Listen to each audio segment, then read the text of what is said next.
जय हिंद साथियों, आप सभी का आपके अपने परिवार आसमा सिविल एकेडमी के इस डेली करंट अफेयर्स पे मैं इशार अहमद आप सभी का पुरजोर स्वागत करता हूं और आशा करता हूं कि आप सभी अपनी प्रतियोगी परीक्षा की तैयारी बेहतर जोरों शोरों से और एक युद्ध स्तर में कर रहे हैं। आज हम पढ़ेंगे 18 फरवरी के इंपॉर्टेंट करंट अफेयर्स जो कि हमारे एग्जाम के लिए बहुत ही इंपॉर्टेंट है। तो वीडियो में शुरू से अंत तक के बने रहें और अगर चैनल में नए हैं तो चैनल को सब्सक्राइब कर लें और पहले से अगर इस चैनल में है तो मेरे प्रिय साथियों इस वीडियो को शेयर करना ना भूलें। तो ज्यादा समय ना लेते हुए अपना सत्र प्रारंभ करते हैं। आइए आज की पॉजिटिविटी देखें। सफलता का कोई रहस्य नहीं होता, यह कड़ी मेहनत, सही दिशा और लगातार प्रयासों का परिणाम होता है। याद रखिएगा मेरे प्रिय साथियों, जिस उद्देश्य के साथ आप अभी अपनी तैयारी कर रहे हैं वही उद्देश्य हर एक लम्हा, हर एक समय, हर एक सेकंड आपके मन में उत्पन्न होना चाहिए। क्योंकि परिणाम को सब देख लेते हैं लेकिन परिणाम के पीछे की जो कहानी होती है, जो आपकी कड़ी मेहनत होगी, जो आपकी कड़ी परिश्रम है, जो आपका धैर्य है, वही आपको जिताएगा। तो इसीलिए अपनी कंसिस्टेंसी बनाए रखें और डिसिप्लिन्ड रहें। आप अगर डिसिप्लिन में रहेंगे तो आप हर रोज़ वही चीज़ करेंगे जो आपने तय किया है, और आप जब हर रोज़ वही चीज़ करेंगे जो आपने तय किया है, उससे आपको सफलता प्राप्त करने के लिए सफलता प्राप्त करने से कोई नहीं रोक सकता। आशा करता हूं मेरी बातें आप सभी को समझ में आ गई और रोज प्लान किया करिए। ठीक है, चलिए। लास्ट टाइम मैंने प्रश्न पूछा था, लोकसभा में भाषाई समावेशन को बढ़ावा देने के लिए लोकसभा अध्यक्ष ओम बिरला ने किन भाषाओं के अनुवादों सेवाओं में शामिल करने की घोषणा की है? तो बोडो, डोगरी, मैथिली, मणिपुरी, संस्कृत और उर्दू को करी है, जिसमें रोशनी देवांगन ने बिल्कुल सही आंसर दिया है। वेरी गुड रोशनी। ठीक है, चलो। हाल ही में मित्र नामक प्लेटफॉर्म किसके द्वारा लॉन्च किया गया है? तो किसके द्वारा लॉन्च किया गया है? मित्र नामक ये प्लेटफॉर्म लॉन्च किया गया है हमारे भारत के सेबी के द्वारा, मतलब कि security exchange board of India, जो कि क्या करता है, आपके म्यूचुअल फंड, आपके शेयर मार्केट, इन सभी चीज़ों में अपनी निगरानी रखता है। अब ये मित्र नामक का जो ये ऐप लाया गया है, ये क्या करेगा? तो ये आपके जो आपके इन्वेस्टमेंट है उसको आपके सामने में प्रेषित करेगा, आपके सामने में लेके आएगा। लेकिन इसने कुछ कुछ क्राइटेरियाज बनाए हैं। जैसे देखो, इस प्लेटफॉर्म में निवेशकों को लावारिस या निष्क्रिय म्यूचुअल फंड पोलियो को ट्रैक और पुनः प्राप्त करने में सहायता मिलेगी। लेकिन ये जो पुनः प्राप्त करने के लिए जो सहायता मिलेगी जिस फोलियो को, उस फोलियो का एज क्या होना चाहिए? यदि किसी म्यूचुअल फंड फोलियो में पिछले 10 वर्षों से कोई लेन देन नहीं हुआ है लेकिन उसके यूनिट बैलेंस जो है वो मौजूद है, तो वो निष्क्रिय माना जाएगा। तो इन्होंने थोड़ा सा क्या किया है, अपनी चीज़ों को कड़क भी की है, टाइट भी की है, मतलब थोड़ा सा रिस्ट्रिक्टेड रखा है। अगर इसमें इसके मुख्य उद्देश्य देखें तो निवेशकों के हितों की सुरक्षा होगी, वित्तीय बाजार में पारदर्शिता बने रहेगी। इस प्लेटफॉर्म में आपको सारी चीज़ें जानकारी प्राप्त हो जाएगी। शेयर बाजार, mutual fund, brokers, debenture, trustee, अन्य वित्तीय संस्थाओं में विनियमन होगा, मतलब प्रॉपर हर चीज़ की देखरेख की जाएगी। धोखाधड़ी और अनुचित व्यापार की गतिविधियों पर नियंत्रण किया जाएगा। शेयर बाजार में निष्पक्ष व्यापार प्रथाओं को क्या किया जाएगा? बढ़ावा मिलेगा। अगर हम बात करें भारतीय प्रतिभूति और विनिमय बोर्ड की बात करें, जिसे हम सेबी के नाम से जानते हैं, तो 1988 में इसकी स्थापना हुई है, भारत सरकार के अधीन है, मुख्यालय मुंबई महाराष्ट्र में है और माधवी पुरी बूच जो इसके अध्यक्ष हैं। भारतीय प्रतिभूति और विनिमय बोर्ड अधिनियम 1992 के तहत इसे अधिनियमित किया गया था या बनाया गया था। ठीक है, चले आगे। अगला प्रश्न हमारे स्क्रीन पे ये रहा, भारतीय चार्टर अकाउंटेंट संस्थान मतलब क्या है? तो the institute of chartered accountant of India के अध्यक्ष और 73वें अध्यक्ष और उपाध्यक्ष किसे नियुक्त किया गया है? तो CA चरणजोत सिंह नंदा और CA प्रसन्न कुमार डी, ये दोनों को जो है आपका ICAI के क्या बनाया गया है? अध्यक्ष और उपाध्यक्ष के रूप में क्रमशः नियुक्त किया गया है। अगर हम इनकी बात करें तो ये अपने आप में काफ़ी महारत रखते हैं। जैसे कि चरणजोत सिंह नंदा जी जो हैं वो 1991 में चार्टर अकाउंटेंट के रूप में अपनी कैरियर शुरुआत करी थी इन्होंने। उपाध्यक्ष की बात करें, प्रसन्न कुमार DS प्रसन्न, मतलब आपका क्या नाम है इनका? DS प्रसन्न कुमार डी की बात करें, 2 बार लिखा गया है। ठीक है, देख लीजिएगा उसको। तो 1984 में चार्टर अकाउंटेंट की परीक्षा पास की थी इन्होंने, तो काफ़ी सीनियर्स हैं और इन्हें ICAI के प्रमुख के रूप में नियुक्त किया गया है। ठीक है, इन दोनों ने अपना प्रभाव से जो है संस्थान को प्रभावित किया और आज ये जो है उनके अध्यक्ष और उपाध्यक्ष हैं। क्लियर है। संयुक्त राज्य अमेरिका और सोवियत संघ के बाद गहरे समुद्र में अंतरिक्ष स्टेशन संचालित करने वाला तीसरा देश कौन बन गया है? तो संयुक्त राज्य अमेरिका के पास और सोवियत संघ के बाद जो है क्या था, तो समुद्र के अंदर स्थित क्या था, तो आपका अंतरिक्ष स्टेशन था। तो अब हो गया है किसके पास? चीन के पास। अगर हम बात करें, ये रहा भारत, उसके बाद इनके पड़ोसी देश, यहाँ श्रीलंका हो गया, यहाँ इंडोनेशिया हो गया, है ना, ये म्यांमार वाला क्षेत्र हो गया, ठीक है, यहाँ फिलीपीन मिल जाएगा, यहाँ इंडोनेशिया मिल गया, इंडोनेशिया ये हो गया। अब यहाँ पर जो है मेरे प्रिय साथियों, ये जो ट्रायंगल बना रहा हूँ दूसरे कलर से बना देता हूँ, ये है दक्षिण चीन सागर और ये पूरा का पूरा चाइना वाला भाग है। अब चाइना दक्षिण चीन सागर को अपना मानता है। इन देशों के बीच में आपका काफ़ी कॉन्फ्लिक्ट है चीन के साथ में। कुछ छोटे छोटे द्वीपों में अपना अधिकार जमा के रखें ये देश, और ये देश कौन कौन से हैं तो देख सकते हो आप, चीन है, ताइवान है, वियतनाम है, फिलीपींस है, मलेशिया है, ब्रुनोई है, आप वर्ल्ड मैप में देखेंगे। तो इन सभी के मौजूदा स्थिति के बाद भी जो है चीन ने जो है अपना अंतरिक्ष स्टेशन बना लिया है। समुद्र की गहराई का आकलन करने के लिए, उसका अध्ययन करने के लिए, उसकी जानकारी प्राप्त करने के लिए ये तीसरा देश हो जाएगा जिसके पास क्या हो जाएगा, तो समुद्र के अंदर आपका ये अंतरिक्ष स्टेशन, ठीक है। अब इनमें एक विशेष ड्रिलिंग जहाज है। ड्रिलिंग जहाज मतलब कि ड्रिल करेगा वो समुद्र के अंदर, जिसका नाम है मेंगजियांग। क्या नाम है? मेंगजियांग। पृथ्वी के अनावरण तक पहुंचने का कार्य करेगा, ठीक है। 2000 मीटर के नीचे इसे बनाया गया है, इस स्टेशन को, ठीक। चलो आगे बढ़े। दक्षिण चीन सागर इतना महत्वपूर्ण क्यों है ये तो बताना ही भूल गया मैं। इस क्षेत्र में 70 बिलियन टन मीथेन हाइड्रेट्स हैं, जो कि पूरे चीन के गैस भंडारण का आधा से भी कम है। इस क्षेत्र में दुर्लभ खनिज प्राप्त होते हैं। इस क्षेत्र में दुर्लभ प्रजातियां पाई जाती हैं जो कैंसर के रोगों को भी दूर करने की क्षमता रखती हैं, है ना।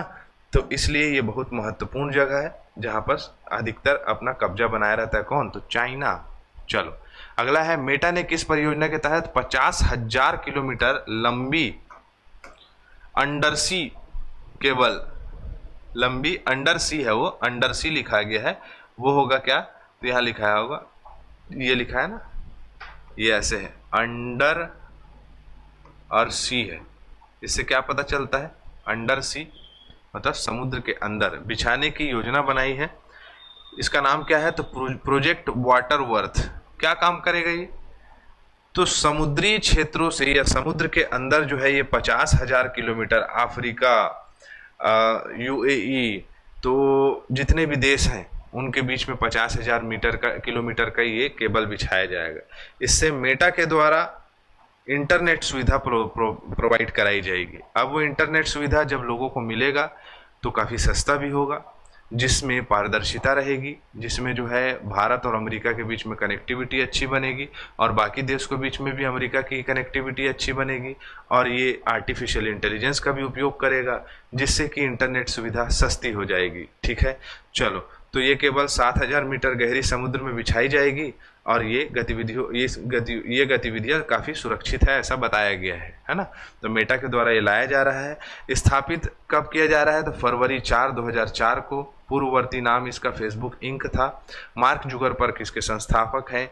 मनीला पार्क, कैलिफोर्निया, यूएस में मेटा का ऑफिस है, ठीक है। भारत के लिए महत्वपूर्ण है, व्यवसायियों के लिए लाभ। भारत में अमेरिका के बीच में बेहतर कनेक्टिविटी से व्यवसायियों को बेहतर संचार, अंतर्राष्ट्रीय व्यापार में मदद मिलेगी। यह परियोजना वैश्विक व्यापार निवेश के अवसरों को बढ़ाएगी। आर्टिफिशियल इंटेलिजेंस और डेटा एनालिटिक्स जैसे तकनीकों में नवाचार बढ़ावा मिलेगा। डिजिटल समावेशन, दूरसंचार के इलाकों में भेजी इंटरनेट सेवाओं पहुंच आसानी से मिलेगी, है ना। भविष्य में काफ़ी इसका फायदा होने वाला है, ठीक है। मोनोपोली कम होगी या एकाधिकार की कमी देखने को मिलेगी। दूसरा देश इंटरनेट सुविधा प्रदान करेगा तो हमारे देश के इंटरनेट वाले लोग भी अपना रेट कम करेंगे। जियो का रिचार्ज बहुत बढ़ते जा रहा है दिन प्रतिदिन, है ना। चलो, प्रधानमंत्री नरेंद्र मोदी की व्हाइट हाउस में अमेरिकी राष्ट्रपति डोनाल्ड ट्रंप के साथ बैठक के दौरान कौन सी पहल शुरू की गई है? तो सैन्य और वाणिज्यिक ये समझौता हुआ है जिसका नाम है यूएस इंडिया कॉम्पैक्ट। भारत और अमेरिका के बीच $500 बिलियन का व्यापार बढ़ावा या व्यापार को बढ़ाने का टारगेट रखा गया है। 2030 का लक्ष्य रखा गया है। भारत और अमेरिका के बीच में ये संबंध, भारत और अमेरिका के बीच में व्यापारिक स्थिति को बेहतर बनाएगा, भारत की इकोनॉमी बेहतर हो जाएगी। भारत और वैसे भी कहा जा सकता है अमेरिका के बीच में हमेशा से व्यापारिक संबंध रहे हैं, लेकिन डोनाल्ड ट्रंप जी के आने के बाद भारत और अमेरिका के बीच में ये व्यावसायिक संबंध, ये सैन्य संबंध जो है आपका हमारे भारत में मुख्य रूप से एक कहा जा सकता है कि आर्थिक और राजनीतिक उत्थान की एक बहुत अच्छी पहल है। ठीक है, चलो अगला बढ़े आगे। हाल ही में सिसिली या इटली के निकट भूमध्य सागर के नीचे वैज्ञानिकों ने किस कणों की खोज की है? न्यूट्रॉन खोजा है भाई, न्यूट्रॉन। ठीक है, न्यूट्रॉन की खोज की है वैज्ञानिकों ने, और ये न्यूट्रॉन जो है वो काफ़ी सशक्त माना गया है। ठीक है, जैसे कि हाइड्रोन क्लोराइड द्वारा निर्मित कणों में से 10,000 गुना अधिक ऊर्जावान है ये। तो इटली में खोजा गया है भूमध्य सागर के क्षेत्र में। न्यूट्रॉन क्या होते हैं? छोटे छोटे उप परमाणु कणों के न्यूट्रॉनों को कहा जाता है। न्यूट्रॉनों की खोज सर्वप्रथम 2013 में हुई थी। इनका निर्माण प्रोटॉन और नाभिकीय ऊर्जा के परस्पर क्रिया करने से होता है। मतलब जब समुद्र में ये क्रिया हो रही है तो जरूरी है, हो सकता है कि वहाँ पर कुछ परमाणु ऊर्जा से संबंधित कुछ खनिज प्राप्त किए जा सकते हैं। ठीक है, चलें आगे। अगला बात करते हैं, हाल ही में यूरोपीय अंतरिक्ष एजेंसी ESA के यूक्लिड अंतरराष्ट्रीय अंतरिक्ष दूरबीन ने खालिस्तान नामक आकाशगंगा के चारों ओर प्रकाश का एक दुर्लभ वलय खोजा है। मतलब प्रकाश की ऐसे वलय प्रकृति को देखा है दूरबीन से। तो आइंस्टाइन रिंग को खोजा गया था 1987 के आसपास खोजा गया था। हाँ, 1987 के आसपास इसे खोजा गया था। तो ऐसा इन्होंने अपने दूरबीन से देखा है कि वहाँ से प्रकाश का विकिरण देखने को मिल रहा है। ठीक है, चलो। फरवरी 2025 में संवाद का चौथा संस्करण कहाँ आयोजित किया गया था, जिसे अयोध्या का सभ्यगात जुड़ाव माना जाता है? तो कहाँ हुआ था भाई? इंडोनेशिया में। कहाँ?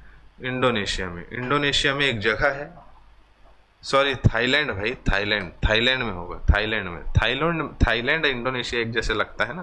थाईलैंड जो है एक जगह है थाईलैंड का, जो एक राजा थे वहाँ के, जिनका नाम था उथोंग। 1350 ईस्वी में अयोध्या शहर की स्थापना की थी इन्होंने, जो अयोध्या के क्या है बराबर माना जाता है कि अयोध्या से संबंधित है।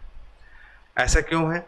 भगवान राम के प्रति श्रद्धा प्रकट करने के लिए इन्होंने अपने राम थी बोडी प्रथम रख लिया था इन्होंने, अपना नाम बदलकर। किसने? तो उथोंग ने।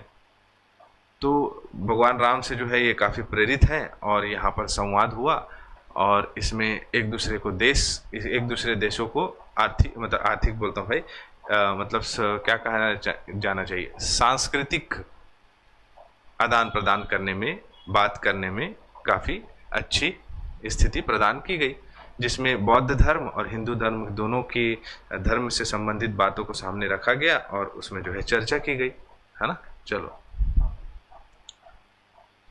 संवाद नाम दिया गया है इन्हें। ठीक है, चलो अगला है, विश्व मानवात्मा दिवस 17 फरवरी को मनाया जाता है। National institute of ocean technology के द्वारा मत्स्य 6000 पनडुब्बी की स्थापना की गई है।